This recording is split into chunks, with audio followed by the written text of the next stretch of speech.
dia. Hoje, segunda-feira, dia 15 de junho de 2020. Uma luz vermelha de preocupação acendeu no comitê eleitoral de Donald Trump. Os republicanos começam a ter uma certa preocupação e bastante justificável com as eleições de 2020. Se as eleições fossem hoje, Trump teria provavelmente 60% dos votos populares, o que não justificaria nenhuma grande preocupação. Acontece que a eleição nos Estados Unidos não depende única e exclusivamente do voto popular. Haja vista que Hillary Clinton, em 2016, teve mais votos populares do que Donald Trump. Mas o que decide mesmo a eleição nos Estados Unidos são os votos do colégio eleitoral. Para ser presidente, é preciso que o candidato atinja um número mínimo de 270 votos de delegados do colégio eleitoral. E aí é que começa a surgir a preocupação no comitê eleitoral republicano. A tranquilidade que Donald Trump teve em 2016 tende a não se repetir em 2020. Em 2016, Trump venceu com 306 votos. Teve 306 votos no colégio eleitoral e Hillary Clinton teve 232. Na recontagem dos votos, alguns foram anulados. Hillary Clinton perdeu 5 votos e chegou, portanto, a 227, e Trump perdeu 2 votos, portanto, de 306, caiu para 304. Eram os chamados votos Hamilton Elector, ou votos sem fé, que foram feitos por delegados, foram votos dados por delegados para outros candidatos que não estavam no páreo. Logo foram anulados, não foram revertidos para o partido, foram simplesmente cancelados. Eram os chamados votos sem fé. Bem, seja como for, Trump teve uma vitória tranquila no colégio eleitoral, o que lhe deu a presidência. Essa tranquilidade, na época, em 2016, deveu-se ao fato de que Trump havia penetrado a luz vermelha do Partido Republicano, havia perfurado, como dizem os americanos, o muro azul dos democratas. O muro azul é representado por 3 estados, a Pensilvânia, Wisconsin e Michigan. Michigan, Pensilvânia e Wisconsin são estados tradicionalmente democratas, mas que deram muitos votos a Trump. O total combinado desses 3 estados deu 46 votos a Trump no colégio eleitoral. Bem, como os democratas não dormem em serviço na tentativa de derrubar Donald Trump, temos aqui o caso bem recente do impeachment. Mas desde o primeiro dia, democratas não reconheceram a vitória de Trump, como aliás aqui os democratas aqui do Brasil não reconhecem a vitória de Bolsonaro. A relação é muito parecida. Como os democratas lá nunca reconheceram a vitória de Trump, tentaram derrubar-lhe desde o primeiro dia. A única diferença é que lá Trump não recebeu nenhuma facada. Mas a vida de Donald Trump não é nada fácil. Se comparada à de Bolsonaro, podemos dizer que é ainda mais difícil, porque afinal, além do problema interno, Donald Trump, por ser presidente da maior nação da Terra, tem, evidentemente, seríssimos problemas externos. Ele está numa linha de frente contra a China, só para termos uma ideia. O fato é que, de 2016 para cá, os democratas perceberam que precisavam exercer um influxo quase que absoluto, uma mão de ferro absoluta sobre esses 3 estados, que deixaram que a luz vermelha penetrasse no muro azul. E aí começou-se uma campanha bastante forte politicamente para que em 2020 o mesmo não se repetisse e aqueles votos que foram dados para Trump na eleição passada fossem agora dados, não se repetisse, fossem dados para o candidato democrata, que dessa vez será Joe Biden. A campanha é massiva, como bem sabemos, o Antifa é, sobretudo hoje, um braço político. Começou com a morte de George Floyd, que foi logo transformada em ativismo político. Tudo hoje que envolve os antifas é, evidentemente, uma campanha anti-Trump. E nesses estados, Michigan, Pensilvânia e Wisconsin, está sim sendo travado uma batalha tendo como pano de fundo um candidato ficticiamente fascista, que é contra a mulher, que é contra o negro, que é contra o latino, que é xenófobo, que é ditatorial e tudo mais. Como os votos refletem no colégio eleitoral, é muito provável que Trump dessa vez não consiga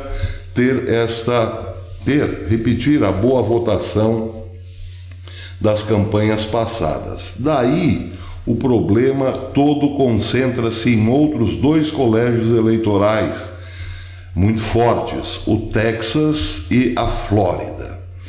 O problema do Texas acrescenta preocupação ao comitê eleitoral de Donald Trump. O Texas é tradicionalmente vermelho, ou seja, tradicionalmente republicano. É bom lembrar que o penúltimo presidente anterior a Donald Trump, vinha do Texas, George Bush.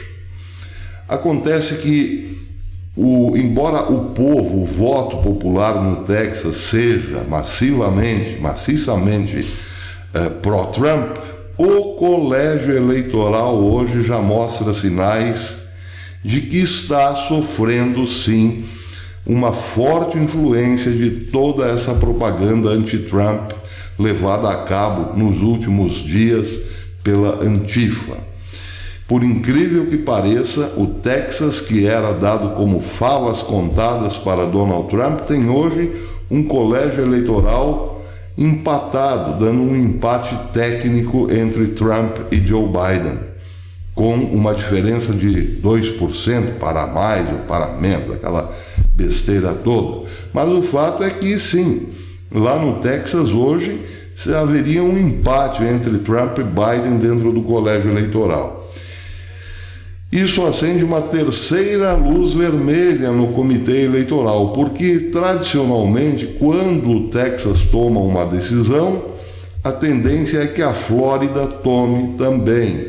Outro grande colégio eleitoral fundamental para a vitória de qualquer candidato. A Flórida tem 29 votos, só a Flórida, 29 votos no colégio eleitoral. Bem, o que significam 29 votos neste caso? A vitória, provavelmente aquilo que daria 270 votos a Donald Trump. Acontece que nas eleições passadas, Donald Trump, que adotou o estado da Flórida como seu, não precisou dos votos da Flórida necessariamente. A Flórida não era um motivo de preocupação para Trump na eleição passada, porque ele havia furado aqueles 3 estados que eu já citei: Pensilvânia, Michigan e Wisconsin. Só que dessa vez é diferente. Não tendo aqueles 3 estados tradicionalmente democratas, Donald Trump tem que concentrar todo o seu poder no Texas e na Flórida, porque desta vez os 29 votos da Flórida farão toda a diferença do mundo. Nas eleições de 2016, Trump foi vencedor na Flórida, mas não precisou concentrar-se lá especificamente. E agora a situação se inverte. Se não puder contar com os votos do Muro Azul, é claro que o Texas e a Flórida serão imprescindíveis. Vou mostrar aqui para vocês por que se justifica e muito a preocupação de Donald Trump. O Ornette Daily trouxe uma matéria no fim da semana passada dizendo o seguinte: para Trump, os 29 votos da Flórida que nas eleições passadas foram apenas um troféu, agora torna-se imprescindível. O papel essencial da Flórida na matemática dos 270 votos, no entanto, também mostra que o Texas, com seu filão de 38 votos eleitorais, tornam-se imprescindíveis. Portanto, Trump deve concentrar-se nesses dois estados porque Biden também o está fazendo. A matéria diz que se o Texas ficar azul, será um terremoto político para Trump. Uma perda nesse estado desmorona o baluarte vermelho sólido que o Partido Republicano tem no Texas, considerado a joia da coroa desde 1980. Mas é improvável que Biden vença na Flórida. Porém, se isso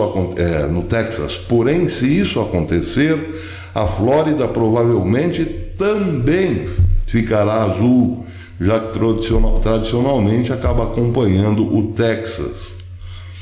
Mas se Trump perder o Texas ainda assim conseguir 29 votos na Flórida, na hipótese do Ornette Daily, se Trump perder o Texas, não conseguir perfurar o muro azul, perder o Texas, mas tiver os 29 votos da Flórida, ainda assim esses 29 votos não garantiriam os 270 para dar-lhe a vitória no colégio eleitoral. Eu vou deixar aqui a matéria para quem quiser ler, porque trata-se sim de uma preocupação séria, legítima, importante, que não pode ser mascarada. Os brasileiros, por exemplo, que vivem no Texas e na Flórida e votam, têm a obrigação de pressionar os colégios eleitorais, porque, meus amigos, não basta o brasileiro, muitos de nós achamos que basta o voto popular para ser presidente. Basta aqui, mas isso ainda aqui é preciso ter muita paciência, porque nós, por exemplo, o bolsonarismo ganhou no primeiro turno, ganhou no segundo e agora tem que ganhar no terceiro. Mas aqui o voto popular resolve. Lá não, lá é diferente. Quem decide mesmo é o colégio eleitoral, que pode se deixar levar pela onda toda armada nesse momento pelos globalistas, comunistas, bicicletistas e tudo mais. Vamos, antes de mais nada, rezar, porque, meus amigos, imaginem um presidente que cumpriu todas as suas promessas de campanha nos primeiros 100 dias. Claro, deixou para trás uma que não foi cumprida: o fim do Deep State, a drenagem do pântano. Porque, evidentemente, não é assim tão fácil.